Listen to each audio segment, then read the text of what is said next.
Hát akkor nagyon jó reggelt nektek, sziasztok, jó, hogy itt vagytok, jó, hogy itt vagyunk. Folytatjuk a Mózes második könyvének a tanulmányozását. Ma 2 részt fogunk átvenni, és nem kell megijedni, ettől még nem lesz 3 órás a tanítás. Egy rövid 2,5 órában megcsináljuk. Nem. Rövid lesz, tehát hogy itt ezek ilyen kis rövid fejezetek, és nagyon haladós a történet, meg aztán a 6. rész, második felét, azt bevallom, nem is fogjuk átvenni. Az házi feladat lesz, Mózes és Áron származásának az elolvasása, ha valakit ez érdekel. Én most ezt nem kívánnám itt felolvasni. De hogy picikét foglaljuk össze, hogy hogy kerültünk ide. Ugye Mózes második könyve ott kezdődik, körülbelül 300-400 évvel a Mózes első könyve után. Izrael, Jákob és az ő családja Egyiptomba megy ugye József után, és ott letelepednek, és pár száz évvel később ott veszük fel a fonalat, hogy nagy néppé cseperedett ez a kis család. Ott vannak, és a sorsuk az nem túl pozitív, mert gyakorlatilag rabszolgaként élnek ott Egyiptomban, rabszolgamunkát csináltatnak velük. És aztán az akkori fáraó az nagyon megijedt, és kitalálta, hogy az a nép ez nagyon erősödik, nagyon növekszik, kéne valamit csinálni, öljük meg a gyerekeket, és így ekkor született pont Mózes is, hogy a fiúgyerekeket, amikor meg akarták ölni, betették a kosárba, megmenekült csodálatos módon, elkerült a fáraónak az udvarába, és csak ugye ez azért fontos, mert ott aztán az akkori tudományok legjavát tanulta meg, okos volt, művelt, nem tudom, matematikában és építészetben, hadászatban, és nem tudom, és ezeket csak kitalálom, nem tudom, nincs erről feljegyzésünk, de a lényeg az, hogy egy kitanult ember volt, egy magas pozícióban lévő ember volt, aki viszont tudta magáról, hogy ő nem egyiptomi, hanem Izrael népéhez tartozik, és látta, hogy Izrael népét sanyargatják az egyiptomiak, és fölkavarodott a szívem 40 éves korában, hogy kéne ezzel valamit kezdeni, ugye?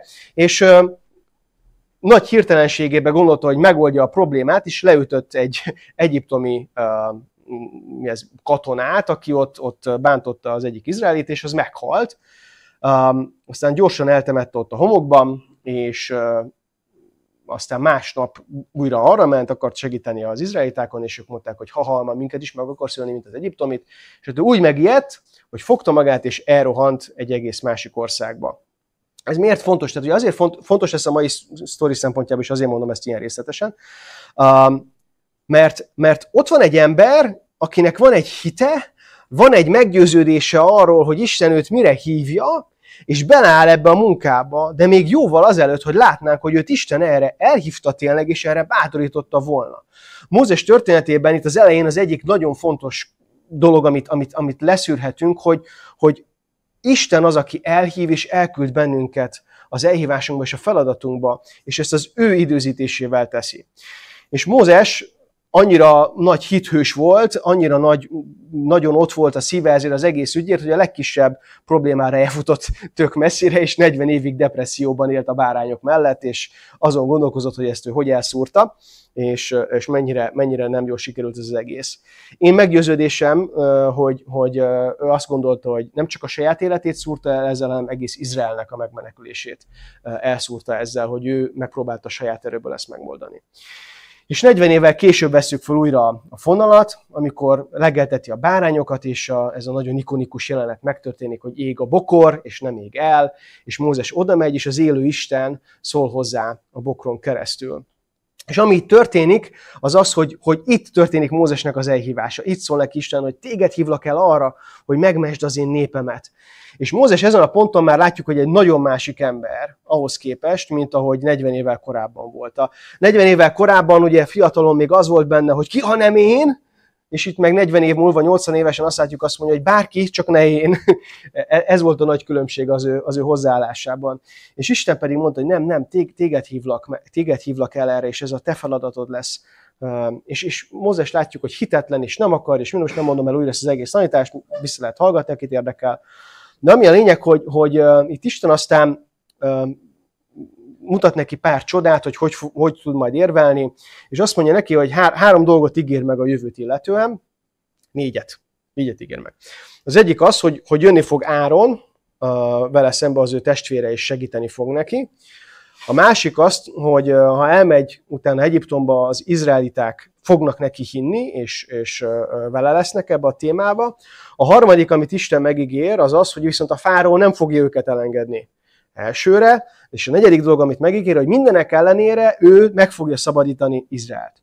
És ebből a 4 ígéretből ott hagytuk abba a történetet, hogy 2 már megvalósult gyönyörűen. Tehát jött Áron valóban, jött vele szembe a pusztába, összetalálkoztak, összeörültek, és így mentek együtt tovább. Aztán azt is látjuk, hogy az előző 4. rész utolsó versé meg arról szólnak, hogy elmennek oda Egyiptomba az Izrael népéhez.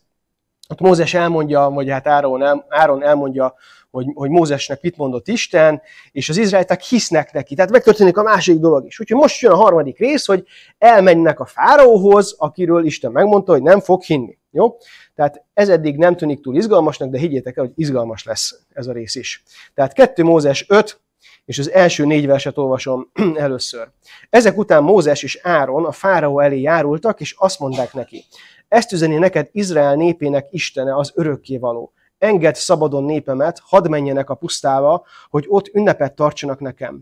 De a fáraó így válaszolt: kicsoda az örökkévaló, hogy parancsoljon nekem? Miért engedjem el Izrael népét? Nem ismerek semmiféle örökkévalót, és nem engedem Izraelt elmenni. Mózes és Áron mégis folytatta: a héberek Istene megjelent nekünk, kérünk, engedd meg, hadd menjünk el a pusztába 3 napi útra, hogy ott áldozunk Istenünknek, az örökkévalónak. Ha nem megyünk, megharagszik ránk, és betegséggel vagy háborúval sújthat bennünket. Egyiptom királya így válaszolt: Mózes és Áron, nem merészeljétek a népemet elvonni a munkájuktól, most pedig menjetek vissza ti is dolgozni. Az a nép már úgyis nagyon elszaporodott, ti meg éppen most akarjátok velük abba hagyatni a munkájukat. Na, hát itt gyakorlatilag megtörténik az, amit Isten mondott, a 3. ígérete is pipa, hogy Mózes és Áron, mikor elmegy a fáraóhoz, a fáraó nem hisz nekik. Mózes 3 napot kér, ugye hát azért ebben van egy kis csúsztatás, itt azért látjuk, hogy Mózes nem teljesen tisztán játszik, de a lényeg az, hogy ő 3 napot kért, ami egyébként azt mondják a hozzáértő emberek, hogy ez amúgy nem lett volna egy olyan nagyon-nagyon különleges dolog és kérés. Tehát ez akkor abban a kultúrában ez egy egészen normális kérés volt. Azt hozzá kell tenni, hogy nagyon valószínűleg ott akkor például a szombatot nem ünnepelték Izrael népe, nem is engedték nekik, tehát ott nem volt pihenőnap. Ők heti 7 nap dolgoztak rabszolgaként. És az, hogy mondjuk egy 3 napot kivegyenek, elmenjenek és a vallásukat gyakorolják, ez egy megengedhető dolog lehetett volna abban a kultúrában. És amit itt látunk, rögtön visszautalva egy kicsit a múltkori tanításra, hogy a fáraó szíve milyen, tehát hogy itt rögtön kemény, itt rögtön ellenálló. Ugye erről beszélgetünk a múltkor, hogy akkor Isten megkeményítette a fáraó szívét, ez mit is jelent ez a mondat, és ugye abban maradtunk, hát én abban maradtam itt egyedül, hogy ti megbólogattatok, hogy az biztos, hogy nem jelenti, hogy amúgy a fáraó nagyon szeretett volna valami jót tenni Izrael népével, de Isten meg nem engedte. Nem, hanem a fáraónak alapból volt egy rossz szíve, egy rossz hozzáállása az egész témával kapcsolatban. És végül is megtörténik az, amit Isten mondott. Itt nem látjuk, hogy Mózes vagy Áron meglepődtek volna, vagy mit gondoltak ezen a ponton. Én azt gondolom, ha én lettem volna ott, akkor itt legkésőbb eszembe jut az, hogy Isten 1-2 dolgot azért még mindig nem mondott el. Tehát, hogy elmondta a 3. ígéretét, hogy a fáraó nem fog elengedni, és elmondta, hogy de így is megszabadítalak titeket, de a 2 között nem mondta el, mi fog történni, hogy lesz ebből az ellenállásból mégis szabadulás. És hát itt azt látjuk, hogy igazából ők nem csinálnak semmit, hanem fogják magukat és elmennek. 6. verstől olvasom tovább. A fáraó még aznap kiadta a parancsot az izraeliek egyiptomi felügyelőinek és a héber munkavezetőknek: ezentúl ne adjatok többé szalmát a héber munkásoknak a vályogtégla készítéshez. Menjenek és gyűjtsenek ők maguk szalmát. De a megkövetelt téglaszámot ne csökkentsétek. Ezután is ugyanannyit készítsenek minden nap, mint eddig. Az a bajuk, hogy ellustultak, ezért könyörögnek hozzám, hogy engedjem el őket Istenüknek áldozni. Dolgozzanak keményebben, akkor majd nem lesz idejük rá, hogy ilyen hazugságokra hallgassanak. Az egyiptomi felügyelők és a héber munkavezetők tehát kihirdették a népnek: ezt parancsolja nektek a fáraó, ezentúl nem kaptok szalmát a téglák készítéséhez, menjetek és gyűjtsetek magatoknak, ahol találtok, de ezután is ugyanannyi téglát kell elkészítenetek minden nap, mint eddig. Az izraeliek szétszélettek egész Egyiptom földjén, hogy legalább polyvát gyűjtsenek a téglakészítéshez, ha már szalma nincsen. Az egyiptomi felügyelők hajszolták őket, hogy a napi téglamennyiséget ugyanúgy szolgáltassák be, mint korábban, amikor még kaptak szalmát. Az egyiptomi felügyelők veréssel büntették azokat az izraeli munkavezetőket, akiknek a munkatársai nem tudták teljesíteni a napi normát. Őket hibáztatták. Miért nem teljesítettétek sem tegnap, sem ma a kiszabott normát úgy, mint azelőtt? Hát itt azért lett egy fordulat ebbe a sztoriba, itt a harmadik és a negyedik lépés között itt történnek az események. Ugye az van, hogy a fáraó nem csak egy sima nemet mond, hanem kicsit úgy tűnik, hogy begőzöl, besértődik erre az egész történetre, és rosszabb lesz Izraelnek a helyzete, mint előtte. És amire most szeretném kiegyezni ezt az egészet, hogy kicsit gondoljuk végig, hogy mit érezhetett Mózes ezen a ponton. És ezért is volt kicsit hosszabb a visszatekintésem, hogy kerültünk ide. Mert én azt gondolom, hogy Mózesnek itt bekapcsolt egy reflex érzés, hogy legutóbb, mikor megpróbáltam, nagyon nem jól sült el ez az egész dolog. Most persze Isten hív, és azért egy-két dolog tényleg úgy tűnik, hogy úgy alakul, ahogy Isten mondja, de közben most mégis megint történt valami, ami nem úgy alakul, ahogy kellene.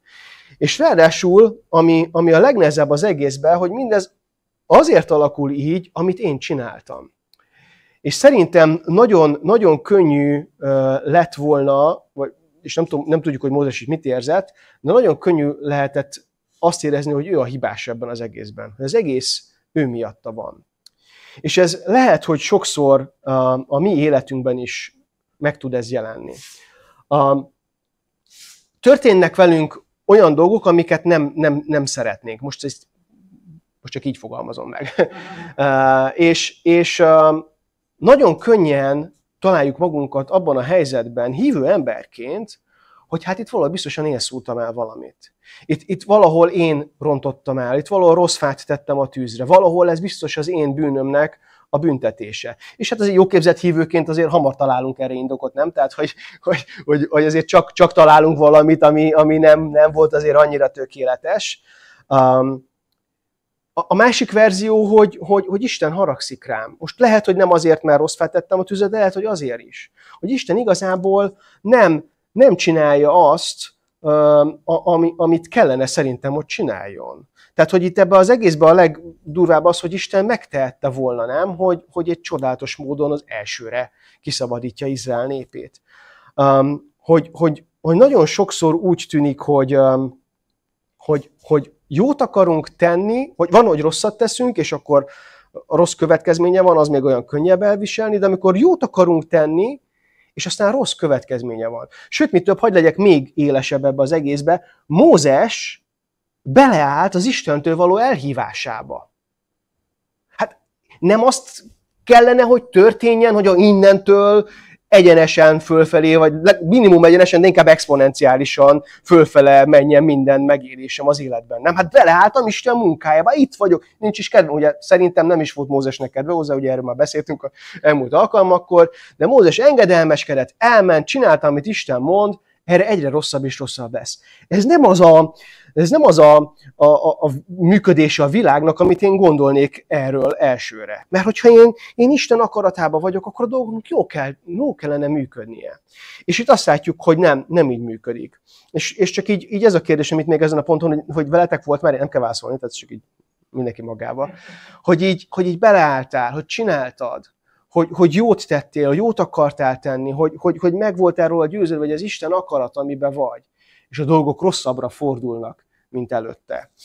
Én bevallom nektek, hogy én éltem már ilyet át, és ez nem egy jó hely.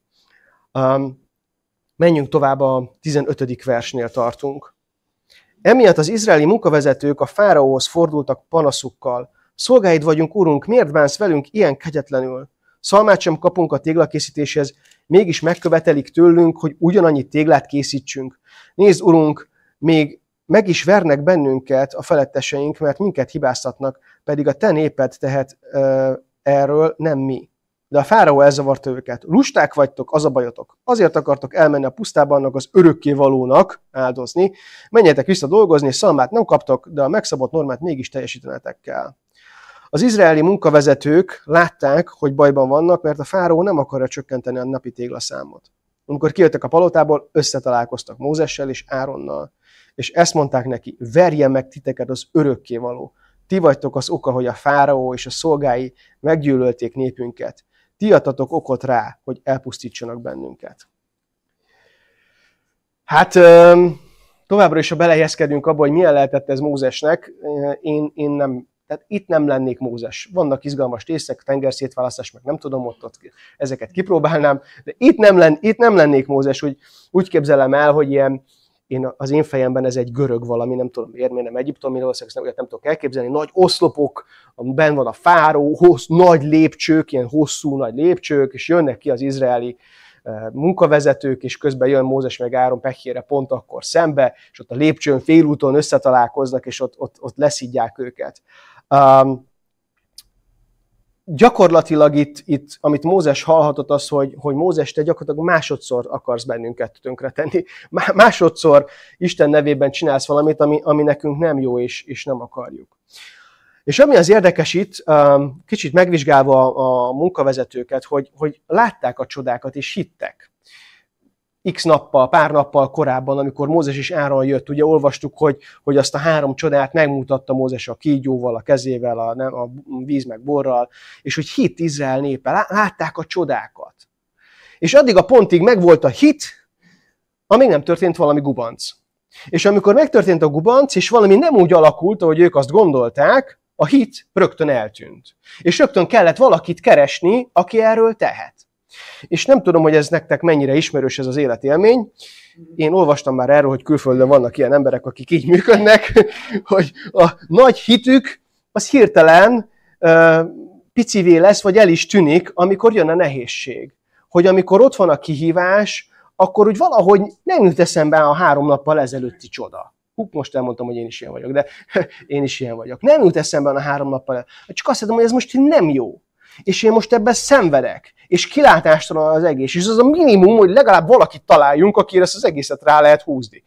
Mondja, most talán már azon túlmentünk, hogy nem én tehetek róla, de akkor valaki tehet róla. Ki tehet róla? És hát pont szemben jön, aki szerintem tehet róla, úgyhogy mi az, amit teszek, fogom magam, és jó rádom az egészet. Hogy akkor majd ő kezdjen vele valamit. És itt csak annyit szeretnék mondani, hogy van ennek helye és módja, hogy a fájdalmunkat kiöntjük, de bölcs ezt megválogatni, hogy mikor, hogyan és kinek tesszük.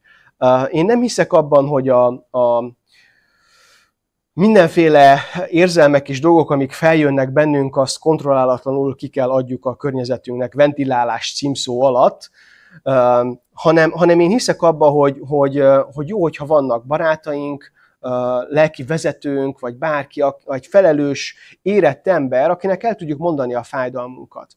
Ez egy jó dolog. Az nem jó dolog, hogyha mindenkinek mindenfelé csak fröcsögök és mondom a bánatomat, nem fog segíteni.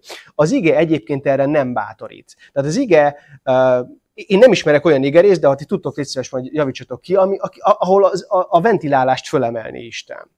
Az ember és ember közötti ventilálást. Azt nem emeli föl sehol, hanem inkább arról beszél, hogy jó dolgokról beszéltek egymás között, hogy egymást felemeljétek, nem pedig lehúzzátok egymást. És egyébként a modern pszichológia kezdi ezt kapizsgálni, vannak már ilyen tanulmányok, hogy a ventilálás egyébként nem nagyon segít nekünk se. Azt hiszük, hogy kell, és szükségünk van rá, de igazából nem segít, mert a problémára kezdünk fókuszálni.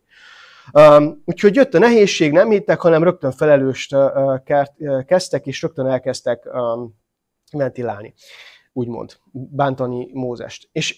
És visszatérve Mózesre, ez milyen lehetett neki?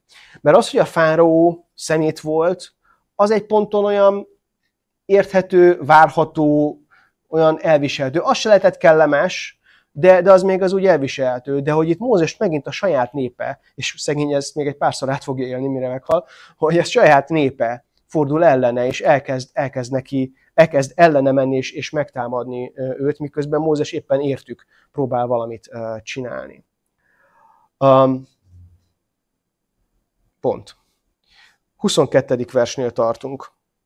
Ezután Mózes az örökkévalóhoz fordult, és így panaszkodott. Ó, Uram, miért bánsz ilyen rosszul a népeddel? Miért is küldtél engem ide? Hiszen bementem a fáraóhoz, hogy nevedben beszéljek vele, de azóta még jobban nyomorgatja népedet. Te pedig egyáltalán nem szabadítottál meg minket.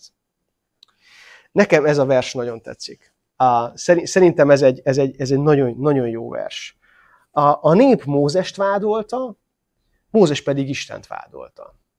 És elsőre ez úgy tűnik, hogy hát ez furi, Istent vádolni azért az nem olyan vasárnapi délelőtti téma lehetne, de az van, hogy ezt Mózes nagyon jól csinálta. Ezt teljesen jól csinálta.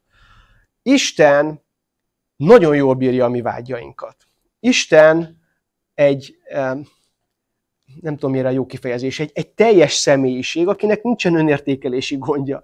Nem fog azon kiakadni, hogyha én elkezdem őt vádolni.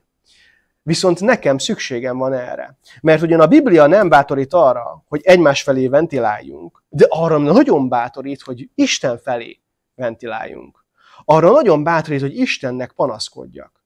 Hogy Istennel legyek ott közösségben, hogy mondjam el neki, hogy figyelj Uram, ezzel bajom van. És azért, ha az okokozati dolgokat összefűzöm, a nap végén te tehetsz mindenről. Te vagy az Isten, aki teremtettél, úgyhogy te tehetsz az egészről. És Mózes így tök jogosan ki van akadva. Figyelj, én megpróbáltam, nem ment. Utána 40 év múlva győzködtél, nagy nehezen azt mondtam, oké, elmegyek, csinálom. Most itt vagyok, csinálom, és nem működik, és nem jó, és egyre rosszabb és rosszabb a helyzetem. Mi van itt? Hogy van ez? Én azt gondolom, hogy ezt jó, ha tesszük. Én ezt sokszor szoktam nektek mondani, Isten bírja az őszinteségünket. Sőt, mi több, Isten csak az őszinteségünkkel tud bármit is kezdeni. Ugye a Jelenések könyvében mondja, hogy jobb, hogyha hév vagy hűvös lennél, de ha langyos vagy, akkor azzal nem tudok mit kezdeni. És itt a langyosság ez nem csak az, szerintem, hogy így ilyen kis érdektelenek vagyunk, hanem amikor nem vagyunk őszinték. Amikor úgy csináljuk, hogy minden rendben van, de közben semmi nincs rendben. Akkor pont a bennünk lévő és a kint lévő ellentétes hőmérsékletű víz, az langyosság keveredik össze valahol középen. És Isten azt mondja, ez így nem jó. Szóval inkább legyél hideg, inkább mondd el, hogy ez így nincs rendben.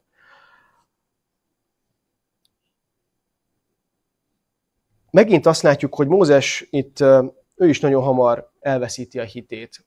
Itt megint azt látjuk, hogy mintha feladná. Hogy kicsit azt látni ebben az egész történetben, hogy Istenem, neked volt egy terved, 4 pont, az első 3 pipa, a 4. meg nem történik meg. Azt mondja itt, hogy te pedig egyáltalán nem szabadítottál meg minket. És szerintem tök jogosan mondja. Tehát Uram, arról volt szó, hogy ezek meg, és most nincs meg. Volt egy terved, de nem működött. Valahogy így a fáraó úgy tűnik nagyobb, mint te, vagy nem tudom, mert egyszerűen nem jött össze a te terved. És mi pedig még rosszabbul is jártunk, mint ha meg se próbáltuk volna. Jobb lett volna meg se próbálni az egészet. Nem tudom, hogy értitek-e, érzitek-e ezt a hangulatot. Sokszor azt gondoljuk, hogy mi csak rontunk a helyzeten, és azért nehéz. És sokszor meg azt gondoljuk, egyszerűen csak Isten nem segít, és kellene pedig, hogy segítsen. Pedig ígérget mindent, nem? Tehát annyi ígérete van Istennek. Tehát, hogy itt azért egy jó párat átvettünk már az elmúlt pár évben, és mégis olyan, mintha nem működne a dolog.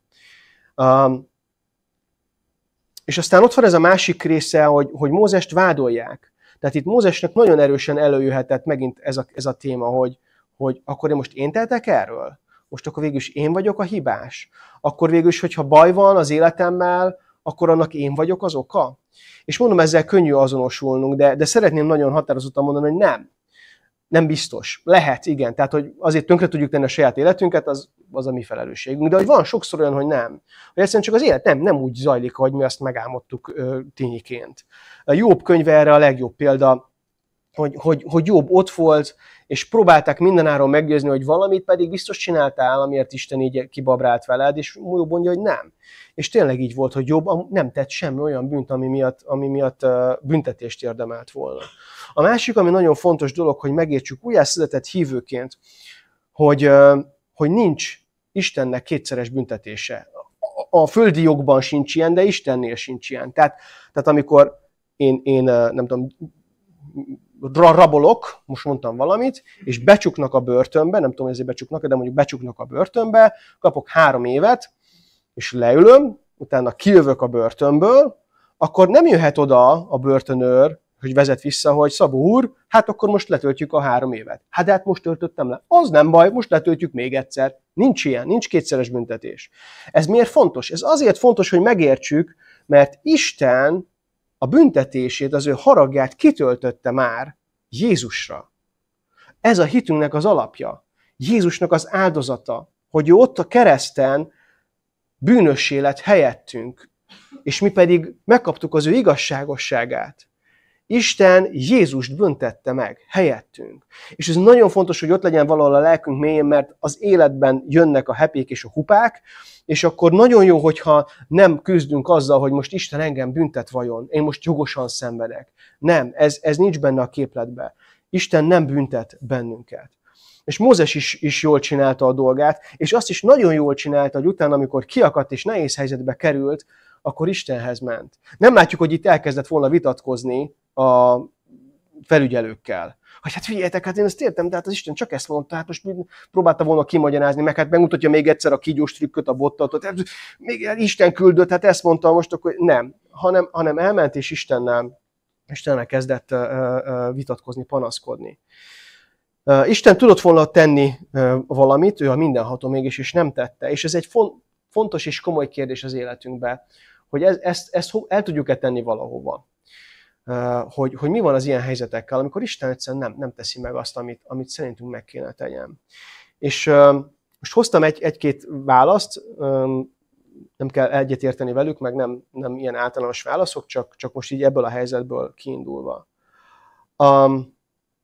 Az első, 0. pont, és ebben nem kell velem egyetérteni, de az én hitem az, hogy nem Isten adja a rossz dolgokat. Sokféle megfogalmazás, sokféle fordítás, sokféle helyzet van a Bibliában, ez kicsit hasonló, mint az Isten megkeményítette a fáraó szívét, hogy most akkor kicsinálta.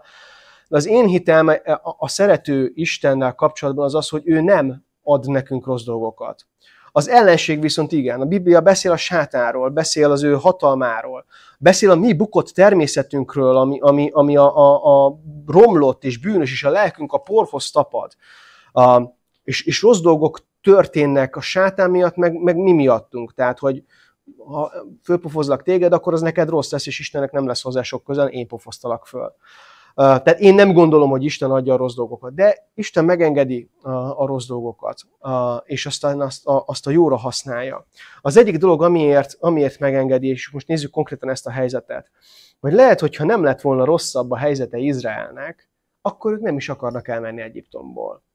És ezt később fogjuk látni, amikor már kivonulnak, és ott is lesz nehézség, miközben mennek az ígéret földjére, és kívülről nézve pár ezer év távlatából és pár ezer kilométer távlatából teljesen nonsens az elgondolás, hogy gondolhatja azt pár nap sétálás után a nép, hogy jobb lett volna ott maradni Egyiptomban, a húsos fazekak mellett. Mennyivel jobb volt nekünk rabszolgaként, mint most itt szabadon kószálni a pusztában. De az ember ilyen, és Izrael népe is ilyen volt, és mi is ilyenek vagyunk, nem kell őket elítélni.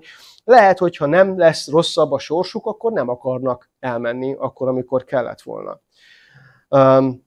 És lehet, hogy amikor mi vagyunk nehéz helyzetben, Isten ugyanígy miket akar formálni. Nem akarja megengedni, hogy benne maradjunk abban a rossz helyzetben, de csak úgy tud belőle kimozdítani, ha még rosszabb lesz. Aztán, hogy ezek a megpróbáltatások rákényszerítették a népet, hogy bízzon Istenben. És szerintem ez egy nagyon fontos dolog. Én ezt látom az igéből, hogy Istennek igazából ez az egyik legfontosabb, hanem a legfontosabb. Hogy bízunk-e benne? Hogy hiszünk-e benne? Hogy elhisszük-e, amikor azt mondja a 4. ígéreteként, hogy és erős karommal kiszabadítom a népemet. És akkor ott van Izrael népe, és hát nehéz ilyenkor ebben hinni, amikor pont az ellenkező irányba történnek a dolgok, hogy egyre rosszabb minden.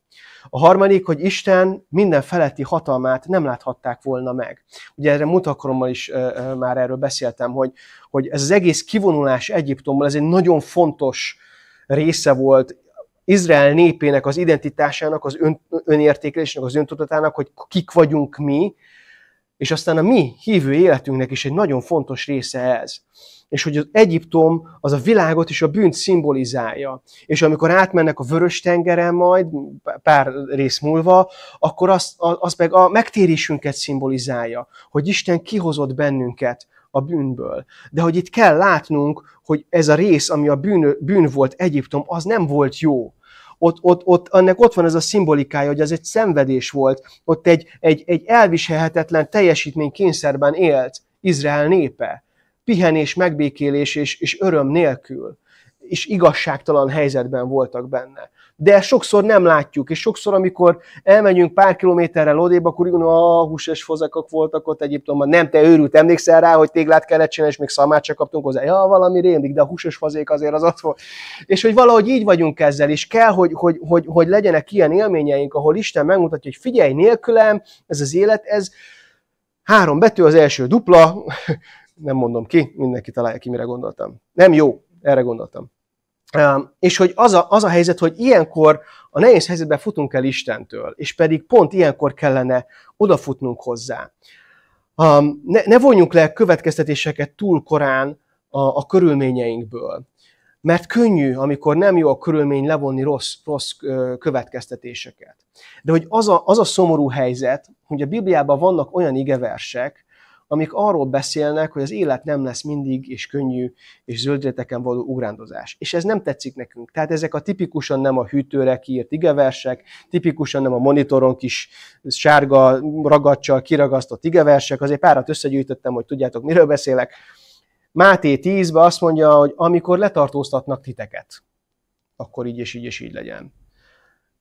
Miért tartóztatnának le minket? Tehát Isten szolgáljuk, benne vagyunk az elhívásunkban. 2 Timóteus 3.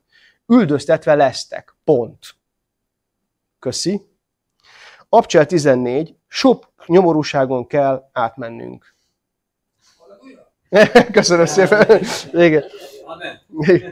1 Péter 4, 12-13. Hát ez a legdurvább, ezt ki is keresem nektek. Nem a legdurvább, mert utána a Jakab level az még durvább. De ez az 1 Péter is nagyon nem írtam ki, bocsánat, de ezt fel akarom olvasni, ezt az egészet. Azt mondja, 1 Péter 4, 12-13, ugye azt mondtam. 4, 12-13. Kedves barátaim, így kezdi, mint hogy pozitív lenne, ne érjen benneteket meglepetésként ezek a mostani szenvedések, amelyek próbára teszik a hitetek valódi voltát. Ne gondoljátok, hogy valami szokatlan dolog történik veletek. Pál annyira tudott bátorítani, meg vigasztalni, nem? Tehát oda megy az ember, kiönti magát, érte, figyelj, padlón vagyok, épp hullik szét az életem, tényleg is ezen meg vagy lepődve. Inkább örüljetek, hogy részt vesztek Krisztus szenvedésében, és akkor majd teljes szívvel örülhetek, akkor is, amikor dicsőséggel megjelenik. Na, ezt most ott abba is hagyom. Jakab 1-2 azt mondja, teljes örömnek tartsátok, amikor különféle kísértésekbe és próbákba estek. János 16, ezen a világon nyomorúságotok lesz. Most többet nem hoztam, többet nem tudtam fejből. Hogy mi van? Hogy mi van? Hogy beleállok Isten tervébe és munkájába, és a dolgok nem jól alakulnak, és ez nem csak így véletlen megtörténik, hanem erre így igeversek vannak. Tehát, hogy én nem tudom, hogy ti hogy vagytok ezzel, de hogy ezt én nagyon nehezen nyelem le. Tehát, hogy ez nekem nagyon nehéz. Ott vagyok, szolgálom Istent. Hát az a minimum, hogy kicsit egyengeti az utaimat, nem? Most jó, értem, hogy nem ad meg minden milliómos vágyamat, meg ilyesmi, de hogy rosszabb lesz. Az a kérdés, hogy igazából miről is szól az életünk. Hogy gondolkozom az életemről? És én azt veszem észre ma modern hívőként, magamon mindenképp, de egyébként kicsit másokon is, hogy a mai kor szelleme és gondolkodása az nagyon erősen ott van bennünk. Ez pedig az énnek a fölmagasztalása.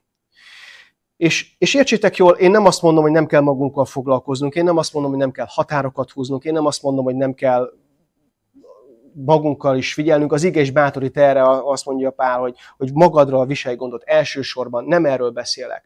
Hanem arról beszélek, hogy a mai korszellem, a mai világi tanítás az arról szól, hogy én vagyok a legfontosabb az életben. És az én kényelmem és az én jólétem a legfontosabb az életben. És hogyha ennek valami ellen megy, az nem lehet jó. És ez egy alapvetésként ott van a lelkünkben és az életünkben. Az enyémben biztos ott van. Tehát, hogyha valami nem jó az életemben, annak nem kéne ott lenni. Hát nem lehet nem jó, csak csupa jó dolognak kell ott lenni az életemben. És kicsit azt érzem, azt gondolom, hogy így át vagyunk ezzel mostva, mi hívő emberek. Hogy ne legyen szenvedés az életünkben. Itt a nyugati kultúra ebben tényleg segít, a technológia, minden. Ne kelljen várni a sorba, ne legyen meleg, ne legyen hideg, ne éhezzek, minden legyen kipárnázva körülöttem. És amikor, nem tudom, emlékeztek, amikor átvettük az abcselt, azért azt láttuk, hogy nem feltétlenül nem feltétlenül így élték az életüket az első hívők. Miről szól igazán az életünk? Mi az, ami igazán fontos nekünk? Minél több áldás, kényelem, de lehet, hogy Istennek más az elképzelése az életünkről. És utálom, hogy erről kell beszéljek, mert nem akarom én se. De lehet, hogy Istennek más az elképzelése az életünkről. Hogy lehet, hogy az áldás az nem feltétlenül azt jelenti, amit mi gondolunk áldásnak. Isten megmondta, hogy a fáró nem fog elengedni őket, aztán ez meg is történik. És Mózesnek erre az a válasz, hogy Istenem, miért hagytál el bennünket? Mert így működünk. Hogy jön a nehézség, jön a kihívás, és rögtön ki vagyunk akadva. Hogy ennek nem így kéne lennie. Most így megfogalmazódott bennem egy kicsit erősebb is, de nem mondom ki, mert én sem akarom hallani, de hogy Isten arra hív, most finombabban mondom, hogy nőjünk fel. Én nem akarok fölnőni, de Isten erre hív. Hogy figyelj, vedd észre, hogy az élet az nem erről szól, amit te gondolsz. Az élet elsősorban nem rólad szól. Nem arról szól, hogy neked milyen vágyaid vannak.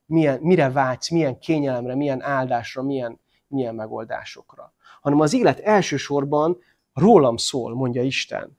Én rólam szól. Az te életed pedig akkor lesz teljes, akkor lesz az, amire én megteremtettelek, hogyha te életed is én rólam szól. Nem saját magadról. Azt mondja Pál, hogy élő és szent áldozatul adjuk oda magunkat Istennek, mint egy áldozat. Azt mondja Jézus, hogy aki nem veszi föl magára a keresztjét minden nap, az nem képes követni engem. És akkor a kereszt az nem egy helyes vallásos szimbólum volt, tehát nem arra gondoltak, hogy nyakában nem akasztja föl a kis keresztet, hanem az akkor egy kivégző eszköz volt. Ma azt mondhatnánk, hogy aki nem dugja a pisztolycsövét minden nap a szájába, vagy nem ül be minden reggel az elektromos székbe, vagy nem húzza a kötelet a nyakára, az nem méltó arra, hogy kövessen engem. Miről beszéltek? Már van ezt a Jézusok, hogy miről beszélsz, de hogy mi van? Hogy ez az élet? Hogy halljak meg?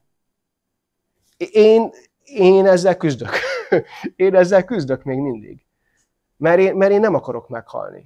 Én nem akarom azt, hogy el kelljen mindent engedni. De Isten azt mondja, hogy figyelj, ez az élet. Azt mondja Jézus, hogy ha meg akarod menteni az életedet, akkor veszítsd el. De aki viszont meg akarja tartani az életet, az el fogja veszíteni.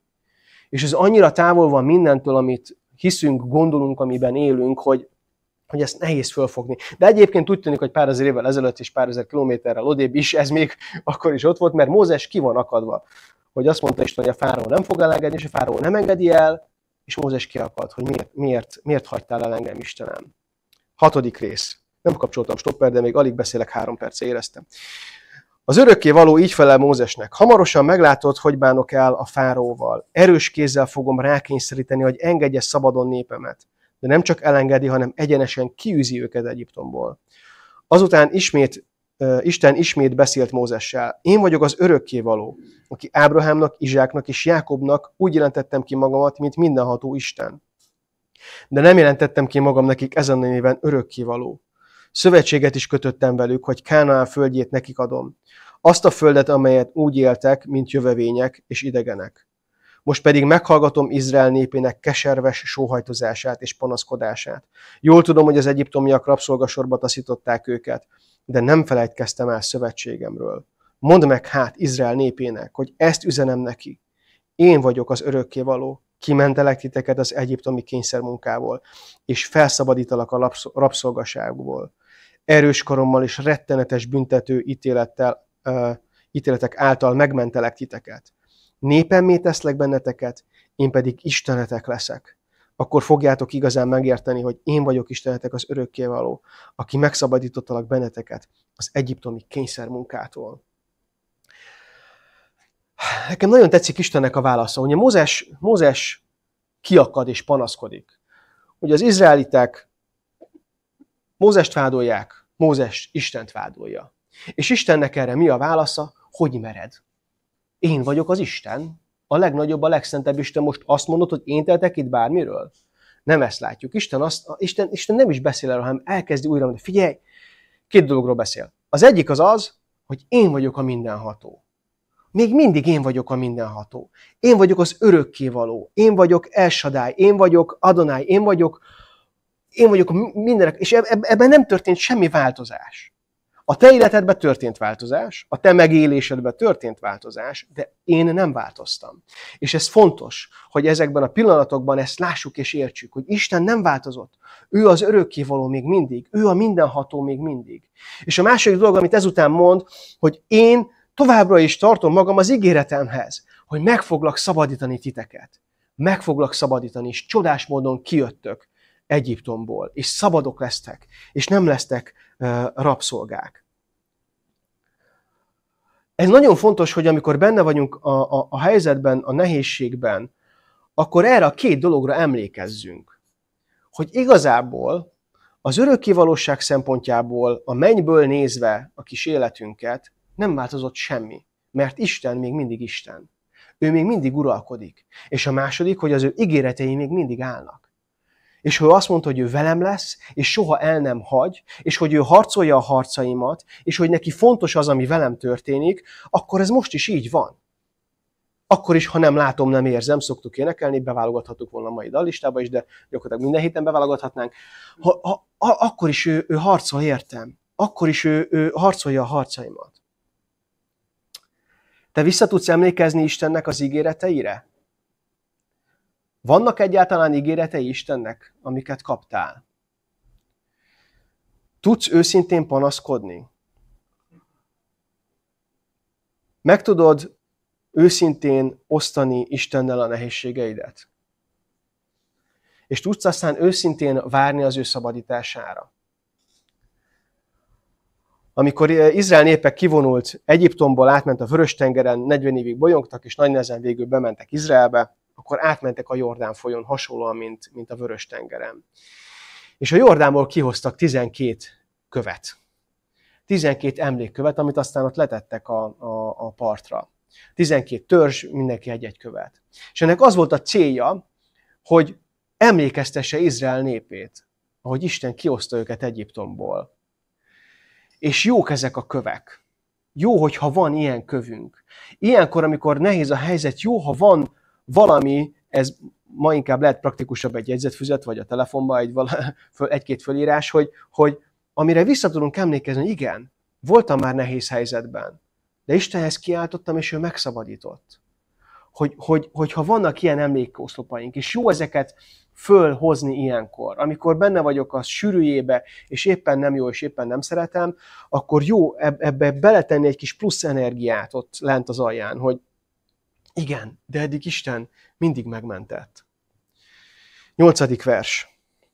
Azután beviszlek titeket arra a földre, amelyről megesküdtem Ábrahámnak, Izsáknak és Jákobnak, hogy nekik adom. Bizony, nektek adom azt örökségül és birtokul. Én vagyok az örökkévaló. Mózes tehát elmondta ezt az üzenetet Izrael népének, de ők nem hittek neki, mert annyira megnyomorította őket a kegyetlen elnyomás. Az örökkévaló ismét szólt Mózesnek, menj, mondd meg a fáraónak, Egyiptom királyának, hogy engedje kivonulni Izrael népét az országból. De Mózes így válaszolt az örökkévalónak, hiszen még Izrael népe sem hitt nekem, akkor a fáraó még kevésbé fog hallgatni rám, aki olyan nehezen beszélek. Az örökkévaló mégis azt parancsolta Mózesnek és Áronnak, hogy az ő megbízásából szóljanak Izrael népének és a fáraónak, Egyiptom királyának, és hogy vezessék ki Izrael népét Egyiptomból. Itt valahogy nem sikerült jól felolvasni, bocsánat. Mit mond végül Isten Mózesnek az egész után? Tehát elmondja, hogy én vagyok az örökkévaló, újra megerősíti az ígéretét, és a harmadik, amit mond, hogy menj vissza, és csináld azt, amit mondtam. És ez egy fontos lépés megint, amikor benne vagyunk a nehézségbe, amikor ott vagyunk a sűrűjébe. Panaszkodjunk Istennek. Aztán halljuk meg, hogy ő a mindenható, ő az örökkévaló. Aztán halljuk meg azt, hogy az ő ígéretei még mindig állnak. És aztán meg halljuk meg azt, amikor azt mondja, hogy öcsém, most már álljál föl, porodd le magadat, és induljál el, és csináld azt, amit mondtam. És aztán ne csak halljuk meg, hanem ezt tegyük is meg. Teljesen rendben van szerintem, hogy Mózesnek ez nem tetszett, de aztán azt látjuk, hogy föláll és megy. Hogy nekem az nagyon tetszik, hogy Isten nem magyarázkodik. Isten nem megy bele Mózesnek a játékába, nem megy le az ő szintjére, hanem Isten marad fönt, Isten, és föntről oldja meg a problémát, és húzza ki Mózest a nehéz helyzetből. Mit tegyünk, amikor kicsúszik a talaj a lábunk alól? Istennek panaszkodjunk, és maradjunk rajta az úton. Maradjunk azon az úton, amire Isten hívott bennünket. Ilyenkor nagyon nagy a kísértés lent az alján, hogy radikális döntéseket hozzunk az életünk felől. De ez nem jó pillanat döntést hozni az életünk felől.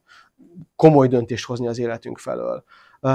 Mert amikor frusztráltak, depressziósak vagyunk, és lenyomottak, akkor az nem az a pillanat, amikor ilyen értelemben nagy döntéseket kell hozni, hanem akkor csak kapaszkodni kell a helyes irányba.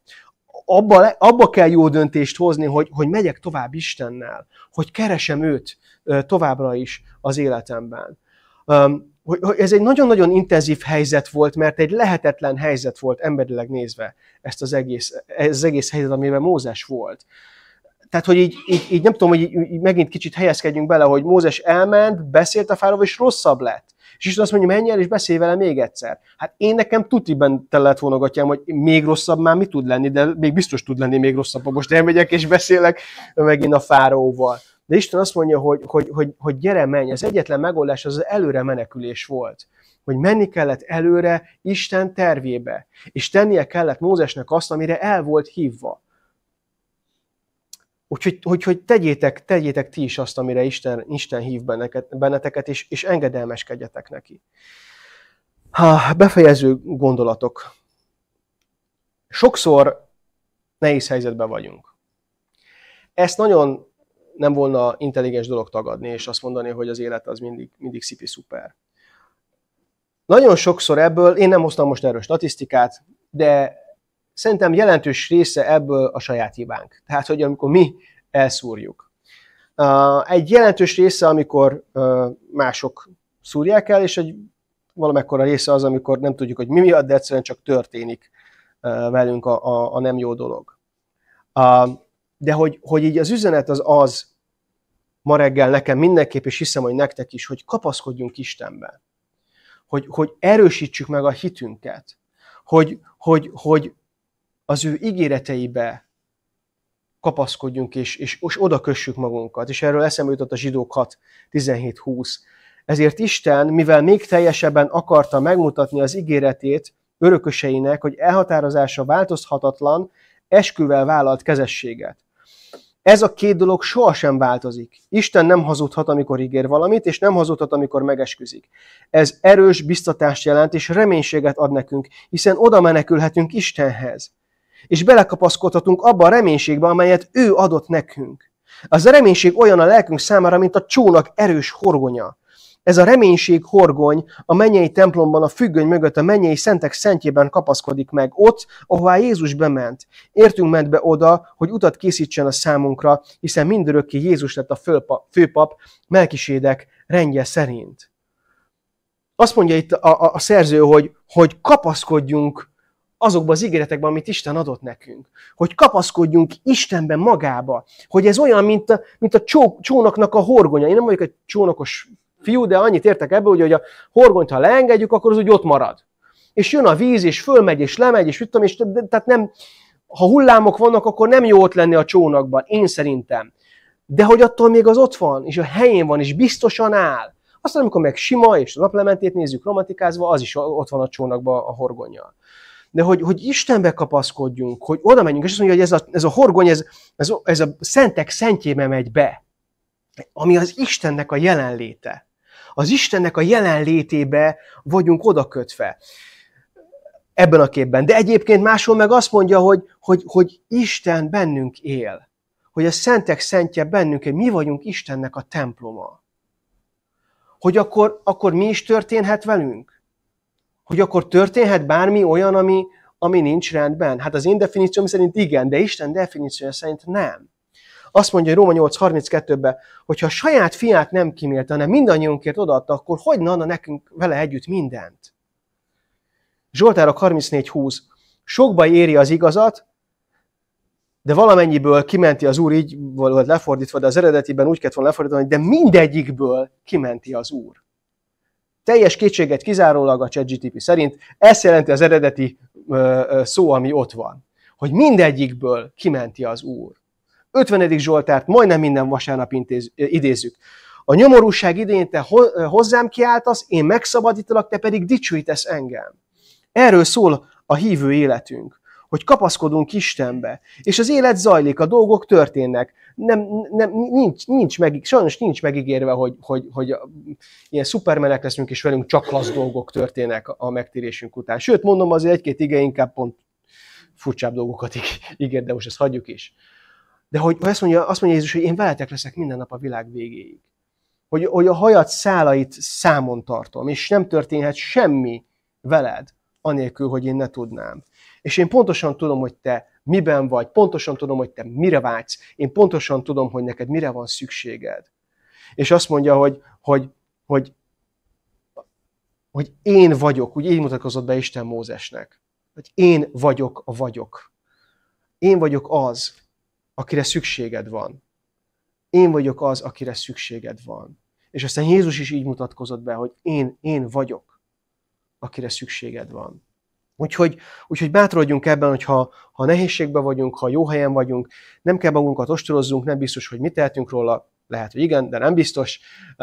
De ha mi is tehetünk róla, akkor sincs semmi baj, Isten akkor sem lepődik meg, vagy csak mi lepődünk meg, hanem erősítsük meg magunkat Istenben. Erősítsük meg abban, hogy ő az örökkévaló, erősítsük meg magunkat az elhívásban, amiben elhívott bennünket, aztán pedig álljunk föl, és menjünk, és csináljuk a dolgunkat. Úgyhogy Uram, köszönjük neked a te igédet, köszönjük neked Mózesnek az életét, köszönjük azt, hogy az ő életét is olyan őszintén leírtad a te igédben, és hát könnyű azonosulni az ilyen nehéz pillanataival, és csak arra kérlek, Uram, hogy segíts jól élnünk az életünket, segíts úgy élni az életünket, hogy beléd kapaszkodunk.